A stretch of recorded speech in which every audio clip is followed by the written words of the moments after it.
I speak a lot about the growth and development industry because I've come from that industry for so long.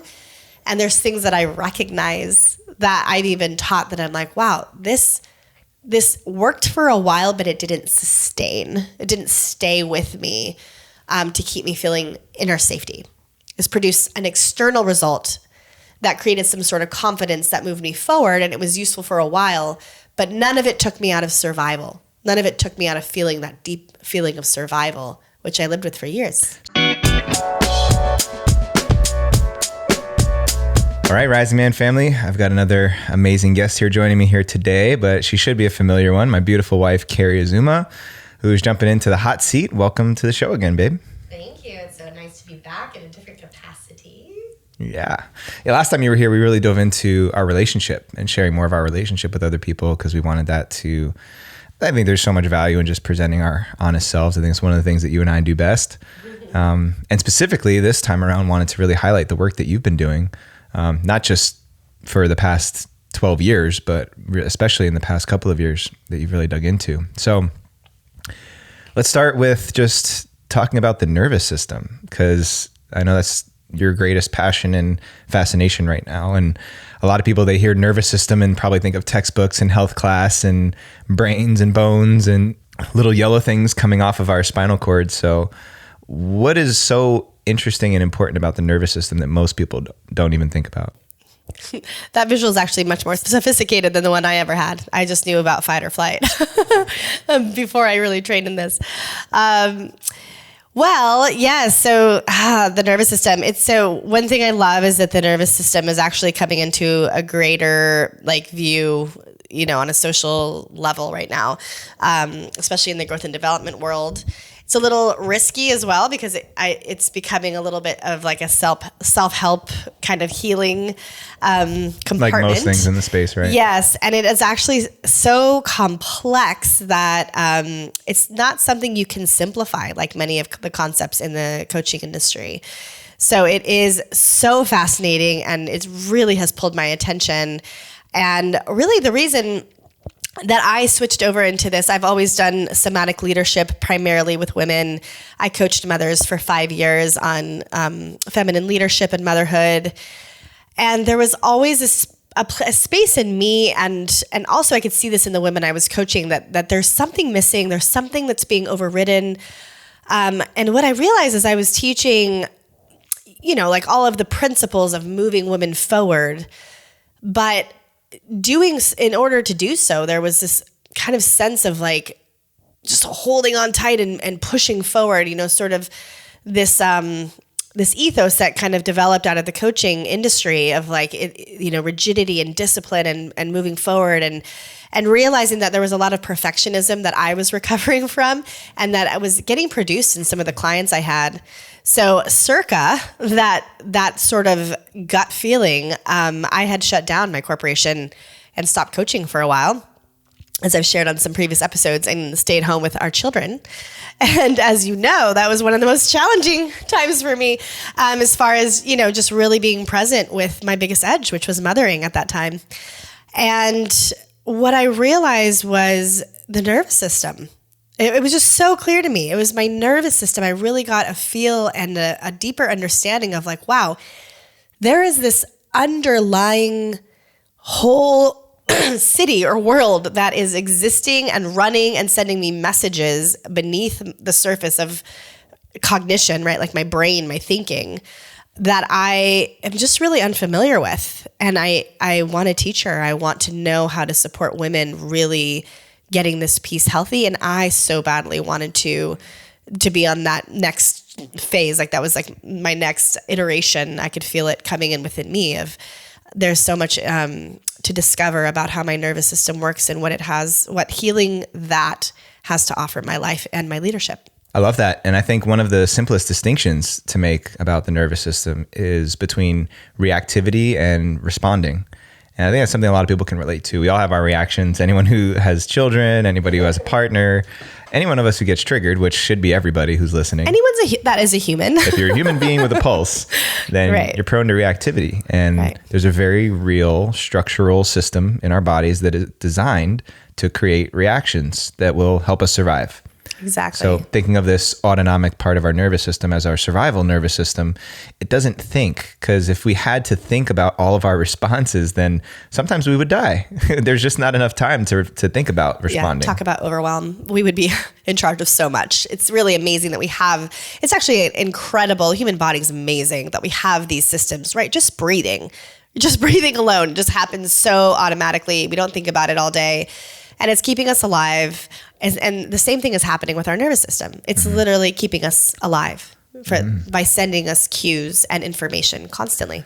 And sometimes there's a cost to that. Sometimes one of the consequences of these patterns that we've developed for ourselves for survival is that it sticks with us for too long and it follows us into adulthood. And now all of a sudden the trauma response or reaction that I had as a kid because I was bullied is now showing up in my relationships with adult people who aren't actually bullying me, but I'm looking for those responses, or I'm looking for those indicators that cue that reactive system, right? Yeah.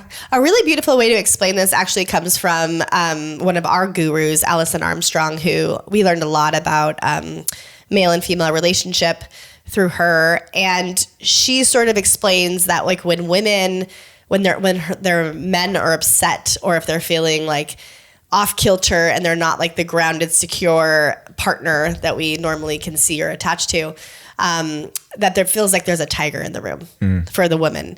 I actually use this language with Jeddy in our house when he's walking around. I'm like, "Are you okay?" He's like, "I'm fine." Sometimes it's just that he's tired, or sometimes something upset him and he's kind of getting over it in his own process.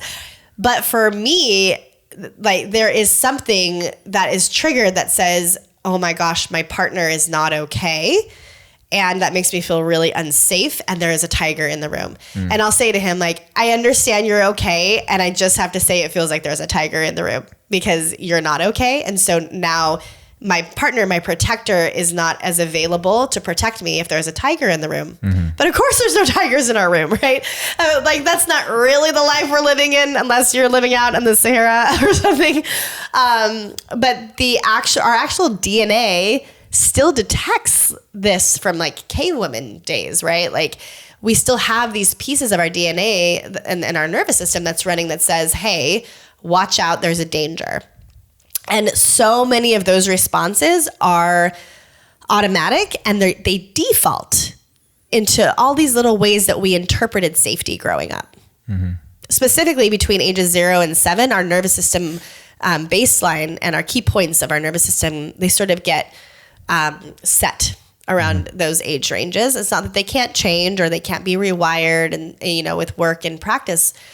But that's a time where we're absorbing and learning so much about our environment that so many of what I call the safety cues, right? Those get set into our body, and that starts informing these automatic defaulted responses that may or may not be serving us, right? A lot of coaches call this like stories, right? Oh, that's just a story, or that's that's something you carried in from childhood, but it's become a story. And yes, that's accurate. But that story is sometimes when we say that's just a story, we interpret that as, oh, our mind is making up a story. But what's actually happening is our body is informing us that there's like a pattern that's repeating from something we learned when we were younger. So there's someone who is set off in a coffee shop and he's yelling at the barista, and all of a sudden you have flashbacks of your alcoholic father, right? Yelling at your mom. So your body may say exit the building, or your body may say go resolve that issue, depending on how you coped at that time. So it may be that you coped by hiding out in your room. It may be that you coped by becoming the helper or the mediator. And so however those kind of cues developed when you were little to cope, you'll enact that in some way, most likely in your adulthood, when you see those triggers pop up. And so you can't just talk yourself out of the story of like, oh, that's, I'm triggered right now because my dad was an alcoholic. Like, you can be aware of that, but to expect your body to just feel okay because you understand the story isn't realistic. Well, and that's an important thing, I think, for a lot of people who maybe they're not as familiar with the distinctions of stories and reframes and all of that, that the vision that I had as you were explaining it is that it's not these stories that we have, quote unquote stories, are not just words on a page that we have stored somewhere in the hard drive of our brains, but it's more like an interactive theatrical performance of a past that we have that we're actually partaking in. We're not just witnessing and observing it. It's like instead of reading a book, it's like being a part of that story in an interactive theater where you're actually part of the performance, whether you know it or not. And it's so there's that level of participation that our nervous system is having. And so what I've heard you say is that we can't simply reprogram the story in our brains. Like if we were coders and in the tech world, we can go in and delete some lines of code and then go install new ones. Right. So if you could, as simply as you could put it, what does it actually look like? What is actually the experience of reprogramming those stories on that level? How do I put that simply? The nervous system is such a complicated and dynamic system. Well, I would say, first of all, something that's very important to understand about this is it's not fast. It's not fast. There's a lot of support out there for managing trauma or, getting unstuck, right? We hear some of this language out in the growth and development world. Get unstuck, fully express yourself. But if you're frozen, right? Because fight, flight, or freeze are some states that can come out of our nervous system. And I can explain those if that's helpful. But if you're frozen, so actually, let me explain that a little bit, if that's okay. Yeah. So we do have the fight, flight, or freeze response that comes out of, it's a nervous system state. And the fight, they all have a light and they all have a shadow. So they all have a positive and they all have sort of like, not non-effective ways of functioning. And when we're looking at fight, for example, like healthy fight would be, like healthy aggression, being in the pocket, getting excited, orgasm, all of these ways in which we have like this healthy aggression or energy coming, hyperarousal coming through. But when we are sort of in the negative space around that, so to speak, it can feel like we have to fight our way through. We have to push. We have to save ourselves by facing and bracing and pushing forward. And that can happen in any kind of situation, not just like when we're actually fighting someone, but it can happen with work. It can happen with relationship, with our children. Flight response is, I have to leave the situation. There's nothing I can do here. I have to dodge it. I have to move away. I have to avoid. I had a big flight response with raising our first child, for example, right? I felt anxious a lot. So if someone could come babysit him and they took him, I'd be like, okay, I'm out of here. Like I just had to get out of the house in order to feel sane or okay. And then for years, I couldn't be really fully present with like tantrums or like loud crying because it really triggered something deep in my system around the time that he was born, and how traumatic that was. And then the freeze response is when fight or flight is not available. Like when your system is so flooded and overwhelmed that you cannot fight and you cannot even flee. It's just like, you're like, I'm checking out. I'm out of here. Imagine pulling a blanket over your head in your bed and just being like, I'm hiding from the world. And there's sort of this mood of resignation that comes with that and being resigned. And by that, I mean, no matter what I try, the result will be the same. I'm still going to be in the same space. Like there's nothing I can do. And so, when we're in like a freeze, so I'll go back to this example, we can't just force somebody into safety. You cannot force the nervous system to go into safety. So a lot of the times when and I speak a lot about the growth and development industry because I've come from that industry for so long. And there's things that I recognize that I've even taught that I'm like, wow, this worked for a while, but it didn't sustain. It didn't stay with me to keep me feeling inner safety. This produced an external result that created some sort of confidence that moved me forward, and it was useful for a while, but none of it took me out of survival. None of it took me out of feeling that deep feeling of survival, which I lived with for years. So it wasn't actually reprogramming the story. You were just bypassing it or blasting your head through that brick wall to get the result on the other side. Exactly. Exactly. And not all of it. I mean, there was some stuff that really stuck with me. I mean, the somatic training, embodiment, the leadership embodiment work that I was trained in with Scott Cody, like for sure was sustaining. And it's to this day, some of the best work I've ever done that still stays with me. I still teach it to my clients. I combine it with the nervous system work because it's all together, right? It all blends together. But yeah, there's a slowness that is necessary. Our nervous system can only regulate in real time. So we have to be incredibly present. Like even with my clients, there's no formula I follow. It's like whatever they show up with, that's what they're feeling safe enough to reveal that day. And so we work and we sift and we look through what's happening with what's showing up in that day. And we access, how can we create safety? How can we create more safety around this? And so I guess my answer of how do I start shifting this is I look at with people, what is their baseline? This is a really important concept when you're working with your nervous system. A baseline is basically like, what's homeostasis? What is the space I'm always sort of resting at? It's kind of like what we come back to, our comfort zone, if you will, right? And for me, when I started this work, I realized that my baseline was I'm safe when I'm controlling. Control was like a really rich place where I felt very comfortable and really lived my life from for a long time. So when my birth came along with my son, for so many years, I thought, oh, that was trauma because I had all my expectations set and like, it was a really scary event and it just wasn't the birth that I wanted. And I never had surgery before. And here's like my baby getting cut out of me. And yes, all of those things were trauma, like traumatic events. But when I started doing this work, it was shown to me that it wasn't so much the trauma of that event. It was that my baseline, being control, was so thrown out of balance by birth. By a birth that I didn't expect, by entering into motherhood in a way that was very ungrounding and completely different from my expectation.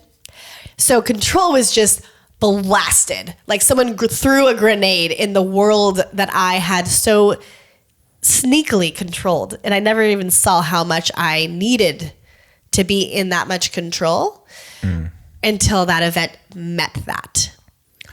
And so when we're experiencing trauma, a lot of the times it's meeting something in our baseline, like our basic way of being, the way we have learned to stay safe, which for me was control. And it really explodes the experience of our comfort. Does that make sense? Am I being going too far here? No, it makes a lot of sense. I think that's probably where the intersection of your work and guidance for people really comes into place, because one of the hardest things for any of us to do is to see ourselves honestly. And that's why coaching and circles are really helpful, because we can look into the reflection of that mirror. So I just think about where this applies for men and what I've seen, and the places where it can get really frustrating when you see somebody who's so clearly reliving a pattern. The word reflex came to mind. I don't know if it's because we're talking about nervous systems here, but it's like a reflex that's built in. That's when you talk about baseline. Yeah. I think of a reflex that is hardwired into this organism of a being I am. Yeah, I like that. That when something is introduced, this is what I do. It's like, and you see it all over human existence, where we have systems and protocols. If A happens, we do B. If C happens, we do D. And it's a way of the nervous system hacking itself and simplifying so that it doesn't have to think. It doesn't have to spend extra calories. I actually love the way you explained that, because that's exactly what our nervous system does. If this happens, we'll do A. If that happens, we'll do B. But it's actually kind of hardwired into the programming of your cellular memory. Right. Yeah. So it doesn't matter if we're experiencing exactly the same original stimulus that created that line of code in the program. But the reflex identifies I think of like a sensor detection system that's like, oh, there's that thing that might be happening. Let's have this response to it, this reflex, which is a very difficult thing to train. And so I think about just like, obviously my background in martial arts and athletics, there's a lot of hours and time and repetition that's put into creating these reflexes so that I don't have to think when I step into the ring or when I'm sparring with somebody, but then also having the capacity to actually do those moves. Like for example, I'll use a martial arts example. Kicking somebody in the face. Like that's not something that most people can do. You don't just find someone on the street and say, kick that person in the mouth. Most people can't lift their leg that high. So there's I certainly can't. there's a lot of practice that goes into that. And so there's hours and time, there's flexibility, there's strength, there's balance, there's a lot of components. And so when I think about your work with the nervous system, you talk very deliberately about how slow it is and how it's not something that you just identify it and delete the line of code and then reinstall something else. So right. That would actually throw the body into a really big, crisis, because over time, my mentor Alicia calls it breaking up with personality. And I love that concept because we create a person. This is a little theoretical, but follow me here, because this is sort of when you get really deep into the work, you kind of start seeing this. When you have a personality, just think of this concept, right, of personality. This is who I am, right? This is who I am. And we've developed this concept of this is who I am.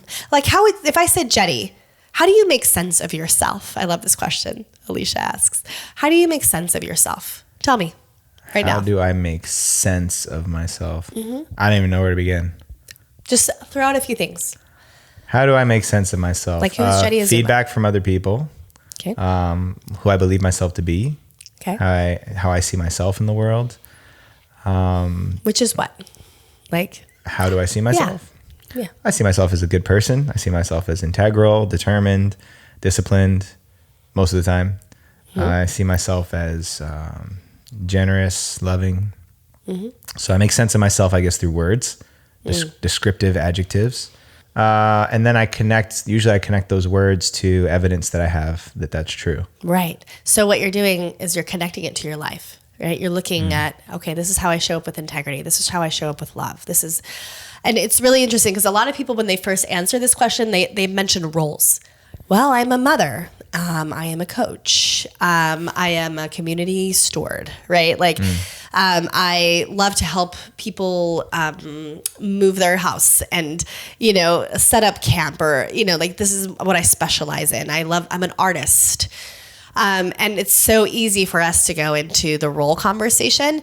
You didn't do that, which is interesting. You kind of went more into, but I love what you said. You described it with words, right? And it's really just an interesting question of, when I answered this question, I really thought about this and I thought, I make sense of myself through my heart.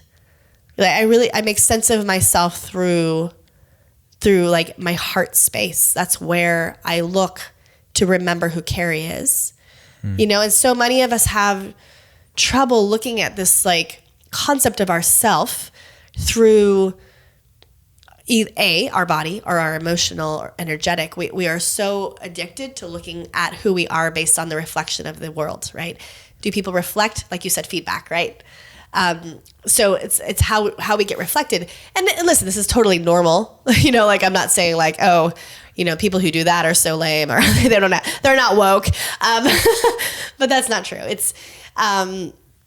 It's more just asking this sort of theoretical question to look at, wow, we really have these personalities that we kind of show up with in our exchange and when we're coordinating action and when we're leading, which leadership's always up for me. That's what I teach, right? So in order to actually dig into the underpinnings of our nervous system, we have to observe how we've set up our personality, what our personality is built on. Are we out there saying I am a boss mom, right? Or a boss babe. Okay, so if that's your personality, what is it that you have to keep up with? What is the mapping? This is a term, sorry. But a mapping in our system, we all have these little maps that we've created, little clues, little stops, right? That lead us to who we're being. And every map, we all have our own maps. It's unique and distinct based on our experiences. And imagine moving quickly, right, through that map and just being okay, let's change this, let's change that, let's change this. Let's have you change your personality all at once and be this new person. And you would have a breakdown because everything you've built your safety on is now crumbling and that would be a terrifying experience. So what I'm supporting people with is examining the ways in which you interpreted safety growing up.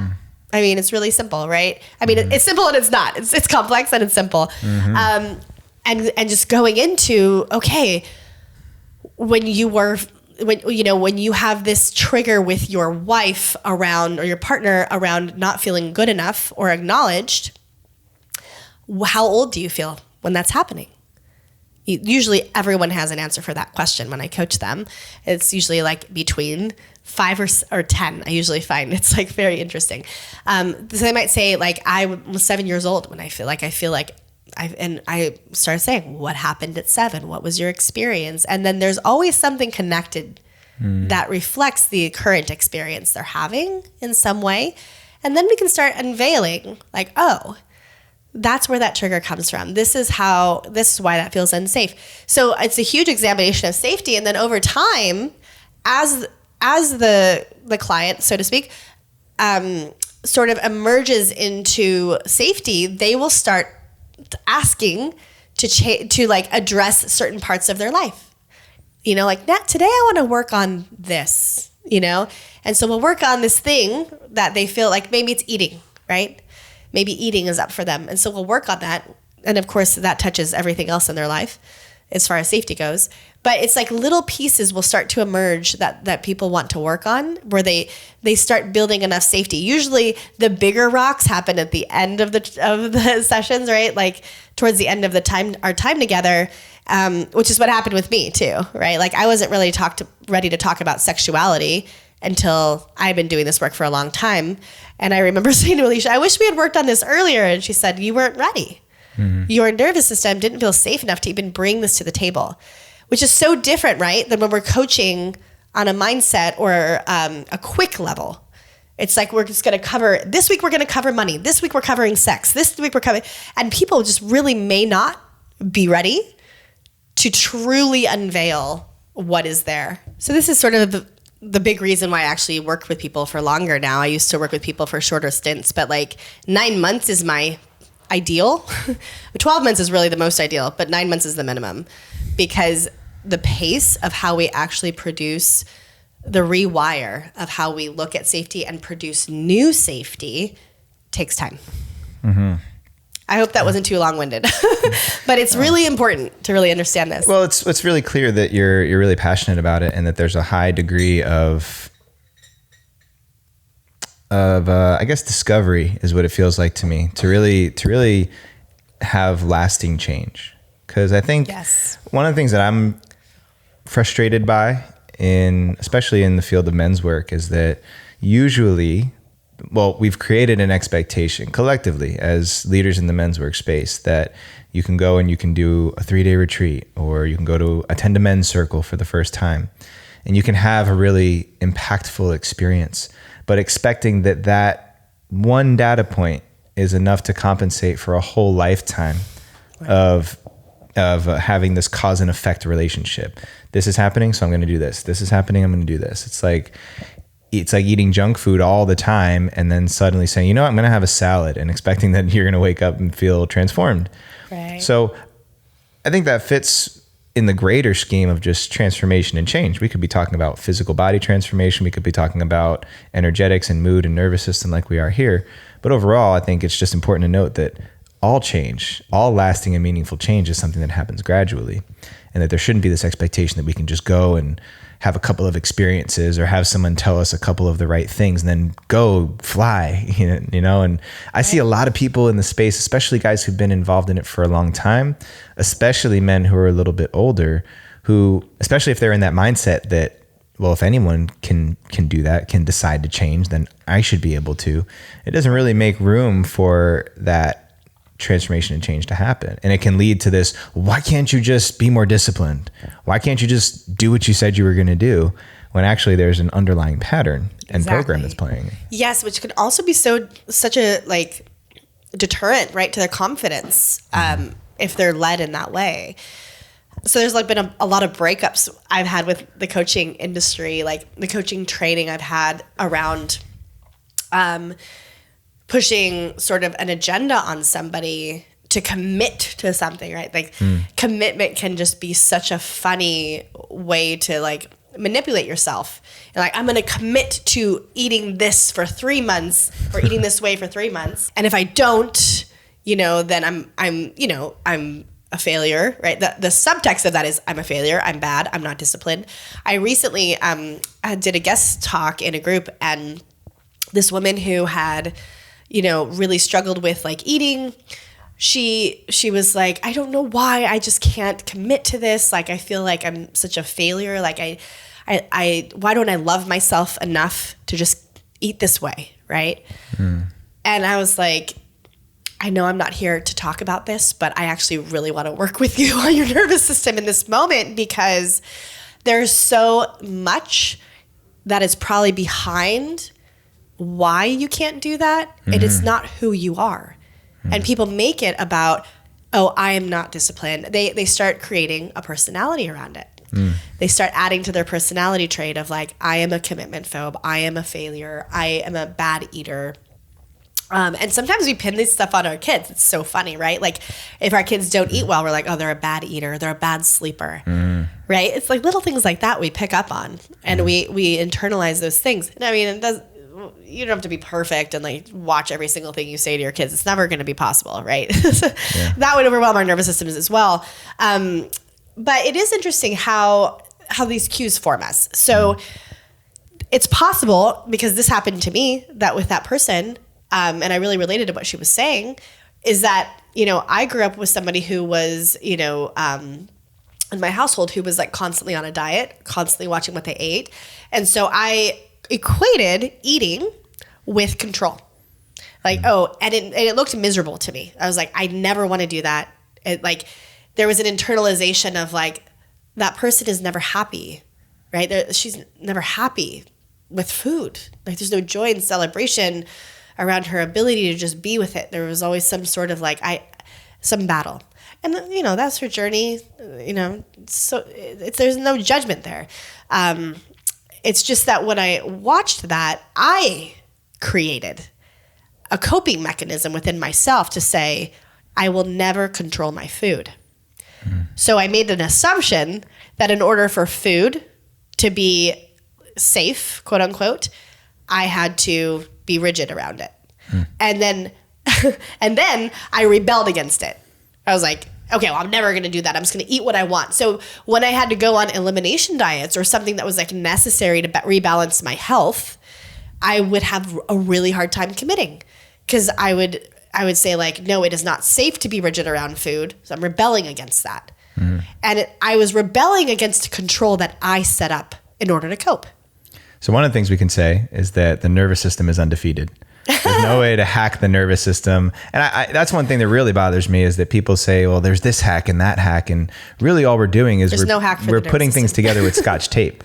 Right. And yeah, sure, maybe you can do a cold plunge and override some of your biochemistry to get a specific result. Right. But when we're talking about these longer sustained patterns, even for people to understand, because I have a science background, right? I know what it takes for change to happen on a neurological level. Just look at anybody who's had a stroke, if you've ever known somebody who's had a neurological event, whether it's traumatic brain injury, a hemorrhage in the brain, something of this nature, just to learn to walk again, to learn to pick up a fork and feed themselves is months and months of recovery.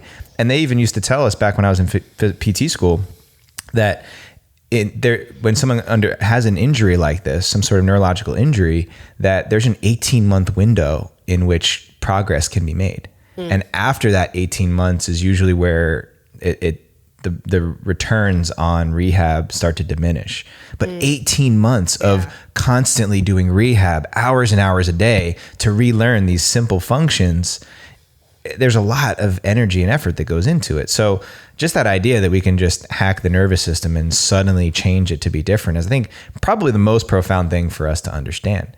And that getting to the root and understanding of, well, why is my body and my whole wiring reacting and responding this way in the first place? It sounds like that's square one, right? Yeah, absolutely. It's funny because as you're talking about that, I was thinking of not the square one, but like what it actually takes, to really support your nervous system healing. And two of the principles are And it sounds cheesy and whatever it may, however this hits you. But self-love, like massive self-compassion and nurturance.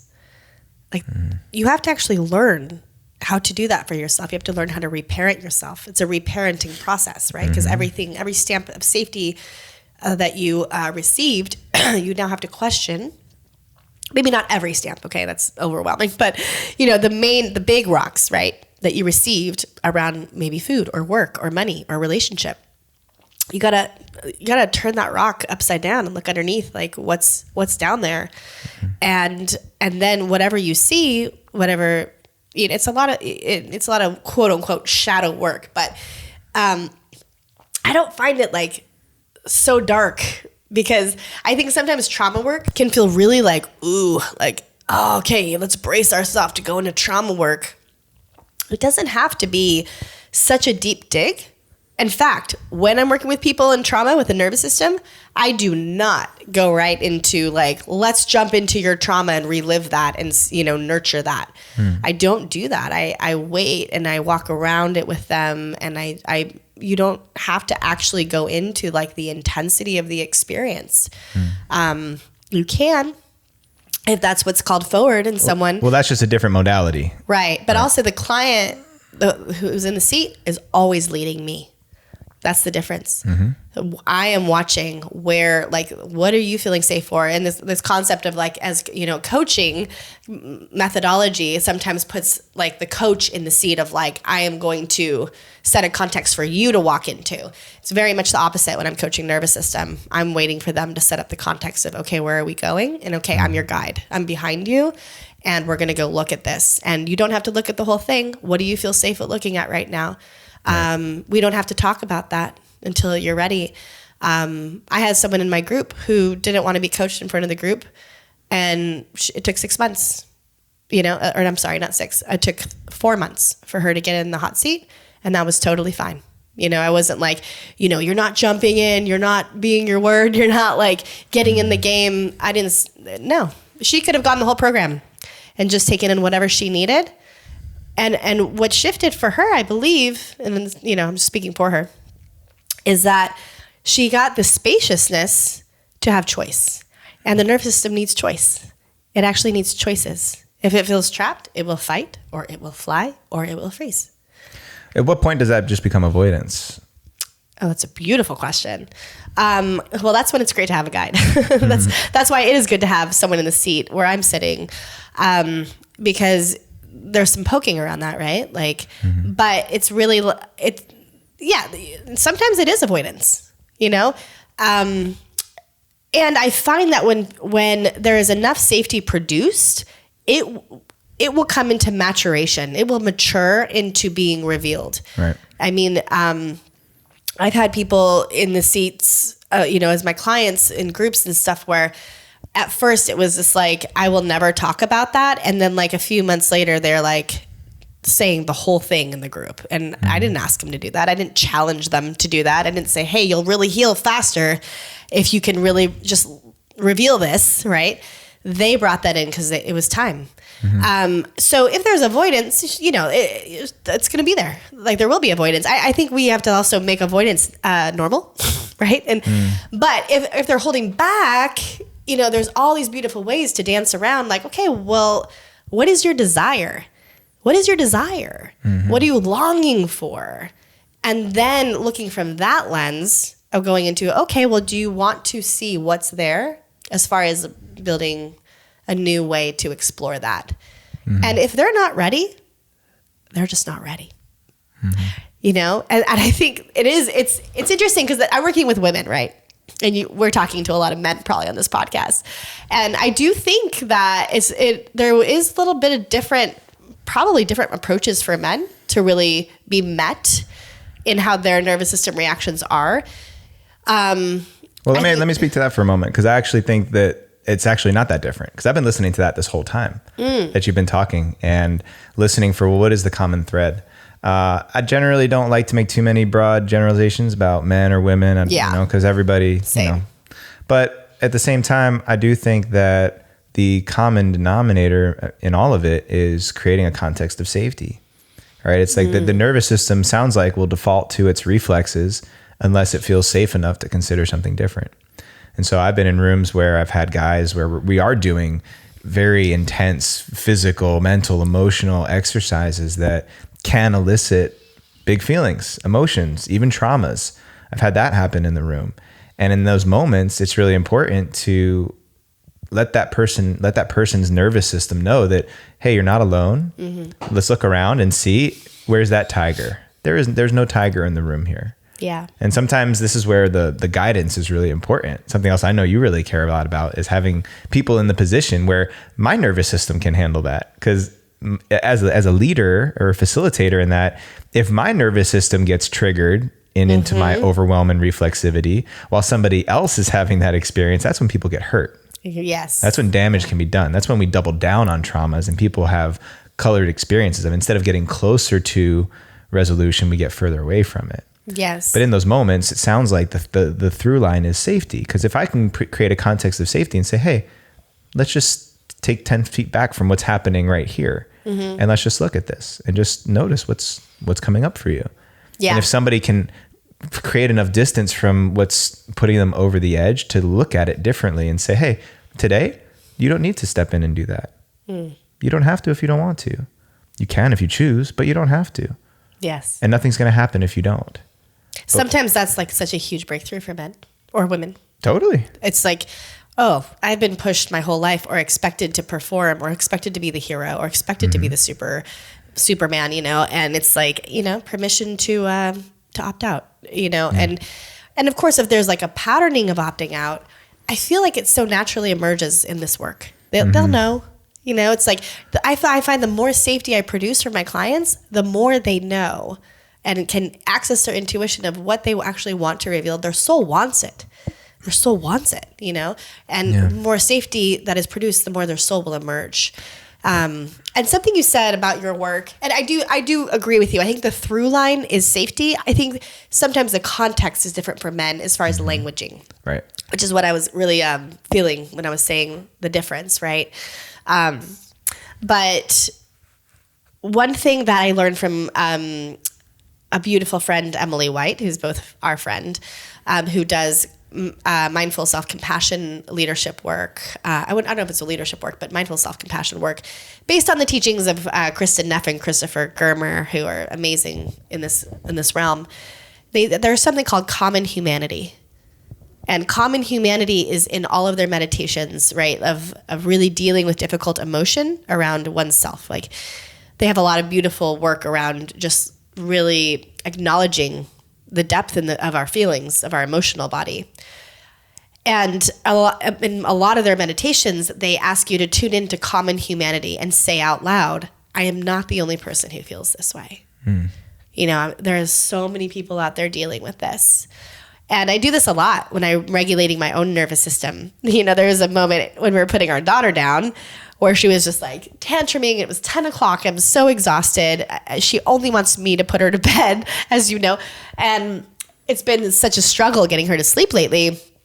I'm our 3-year-old. And I used to blow up and just say, like, walk out of the room, flight response. I can't do this. Jeddy, take over, right? That was a lot of how I was with Sitka. But now that I'm doing this work and I'm holding the space with Itzy, I say to myself internally, whoa, this is really hard.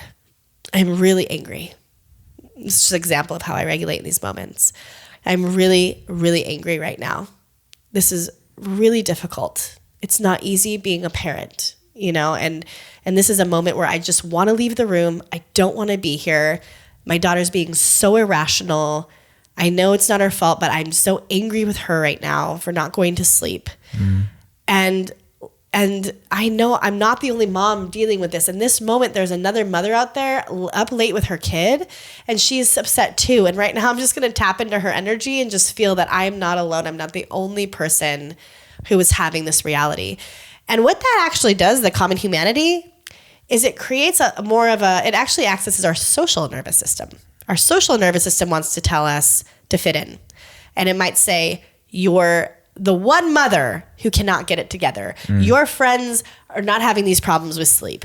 Your identity as a mother is the wounded mother right now. Like, you don't know what you're doing, whatever context comes up from, that experience. But when I say that I'm not alone, I'm actually saying it to me, to my little girl, to myself, that I need to hear this. Like, I need to acknowledge that there is another mother out there that is pissed off right now, that her kid won't go to sleep. And right now I'm in it with her. And I can do that without being in the room with her even, right? And it's such a beautiful principle because it provides massive self-compassion, and it relaxes that part of my social nervous system that says, I actually do fit in. This is also normal. And then when I do that for myself, I can look at my daughter and say, oh man, look at her. She's having such a hard time. Man, it must be so hard for her right now to not fall asleep. She's suffering. She's frustrated. And when I did that, like when I actually practiced that, I can sit in the room with her for a very long time because I'm making space for myself in my humanity, and I'm making space for her humanity. And then I'm tapping into the common humanity. And it actually regulates our nervous system to do that. Man, I think just two huge takeaways from this that people get to hear is that, and they're not going to like it when I say it, but that number one, any solution or path of healing is going to be a long one. It's not going to be quick. Yeah. Especially if you want it to last, if you want it to be something that is not just a momentary quick fix, quick hit of relief, it's going to take time. And in addition to that, it's also going to, nobody can just give you the answer. It's a self-guided, self-directed journey. That's what I got from this so far, is that oftentimes people are looking for somebody else to give them an answer that they can just apply to their lives and get the result as quickly as possible. It's just product of the culture and society that we're raised in. We're led to believe that. Which is also so hard on the guide. It's also so hard. It's a wound, I think, for a lot of guides out there to have to hold that intensity of like, I'm in charge of this person's healing, which we're so not. And pressure for results too, because people want results. Yeah. It's like this exchange, the society that's based on exchange, that if I give you this, then I get this in return. Right. Where it's so out of our control. You know? Yeah. I've really even kind of dropped the coach handle a lot lately and just said, I think it's just, I'm a healer. Because what I love about my work now is I am just holding, like I am just holding someone's in love. I'm just holding someone's nervous system with so much love and tenderness while they explore it and excavate it. And to be held on that level is a very different thing. You know, like to be held for that long on that level. It's like that can heal an entire experience of bad parenting growing up, right? Not completely. We're always going to be coming back to our baseline, always coming back to homeostasis. Like it's not that we're like fixing. We are opening this like really beautiful space to say like, okay, here's what I play out. Here's what I play out, and here's how I'm going to find safety to choose a different self. You know, and that's the whole game. Yeah. It's incredible. I just love it so much. Yeah. And I'm curious if you have any, like, knowing your audience or men, or if there's anything that comes up, any questions that you want to wrap up with. Actually, I think you did a really great job of weaving that all in there, because a lot of what you shared it's not gender specific. It's not man, woman, whatever you identify specific. Yeah. It's that we all have a central nervous system that is, like you said, it's doing a really valuable service to us, right? It's taking a lot of the thinking and processing off of our plates, but it is something that we get to work with. And I think the relevance for where this might apply for men looking at themselves first and how my nervous system is responding. Because in the absence of what you talked about, this more gradual process of reflection and identifying the root and baseline and then starting to implement changes over time, I think we try to short circuit that with things like shame as a motivator, right? Why can't I just get it together? Or someone else saying that to me. Maybe it's a voice from my past of motivating myself from that place, or everyone else is doing it. Why can't you just get it going? Which I know is something that a lot of men experience. So just dropping those pieces in, but then also understanding everyone else is walking around with a nervous system.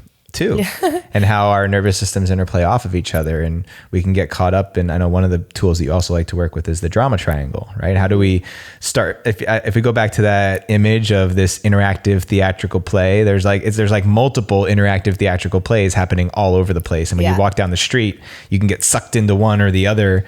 And our nervous system loves placing us in a character role, right? It loves placing us in a role. Yeah. It loves certainty.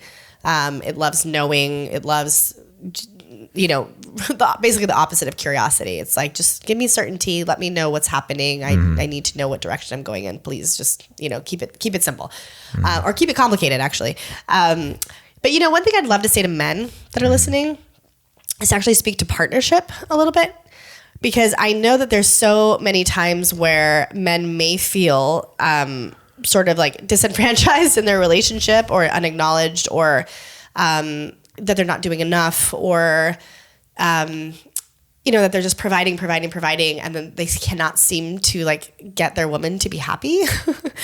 And there is such a component on the side of women of, dysregulation, and how they're dealing with dysregulation. And of course, like, women are having all these other complex systems of hormones and moon cycles and pregnancy, and like all of these other pieces, like physiologically, that play into the resource, the like how women are resourced. And women need quite a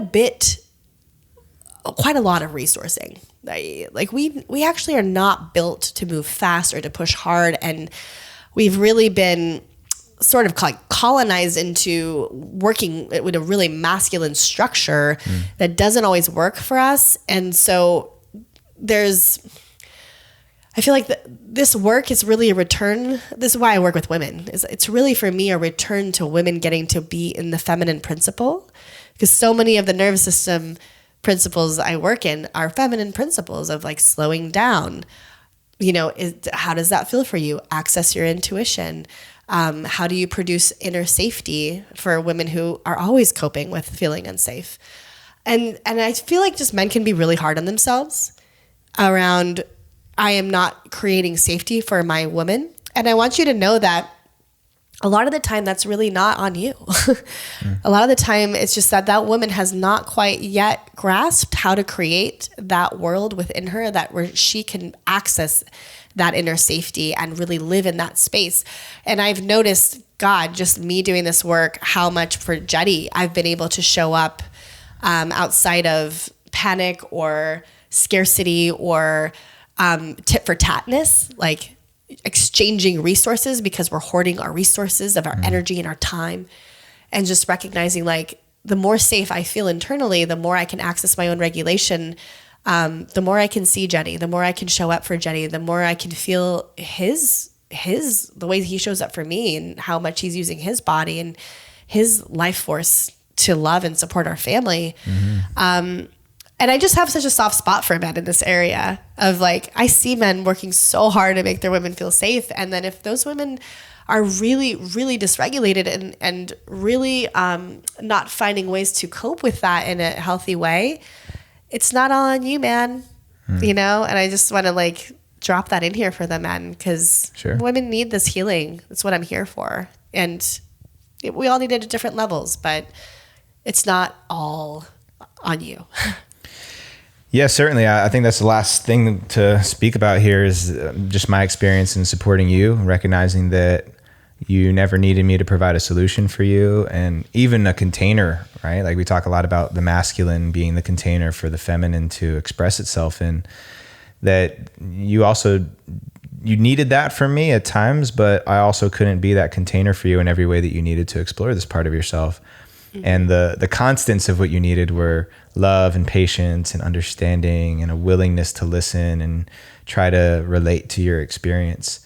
That over time I could see when I did that well, that it really reinforced these big changes that you were having within yourself. And so I know it gets kind of monotonous. We hear it all the time, that men are so fixated on trying to provide solutions when really we just need to be present with the problem. And I see you way more empowered than I've ever known you to be, to find your own solutions and not make things a problem, because you created that room for yourself, and I didn't get in the way. Yeah, making things a problem was an addiction from my defaulted ways of staying safe.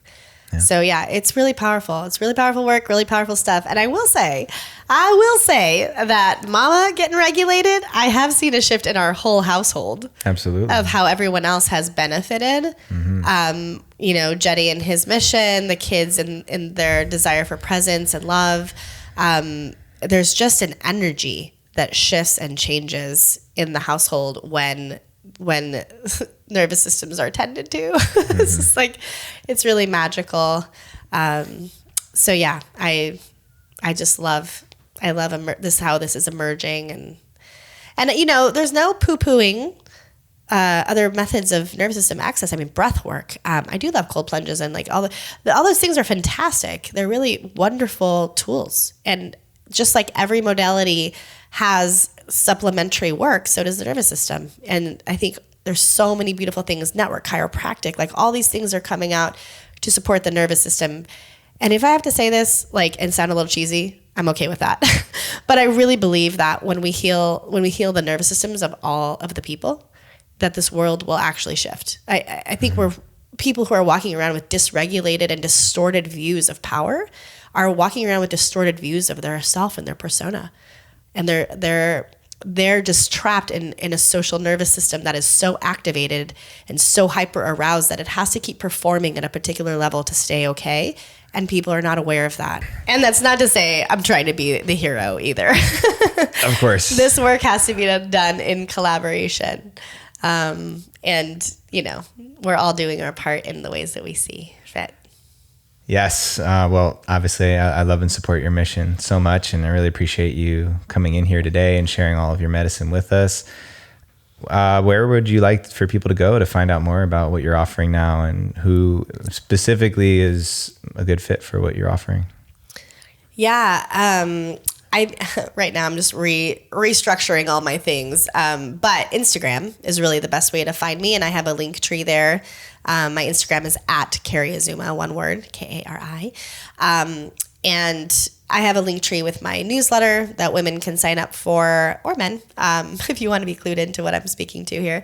And I do leave a lot of really great content on there to just sort of, wake up the information for people so that they can slowly take it in.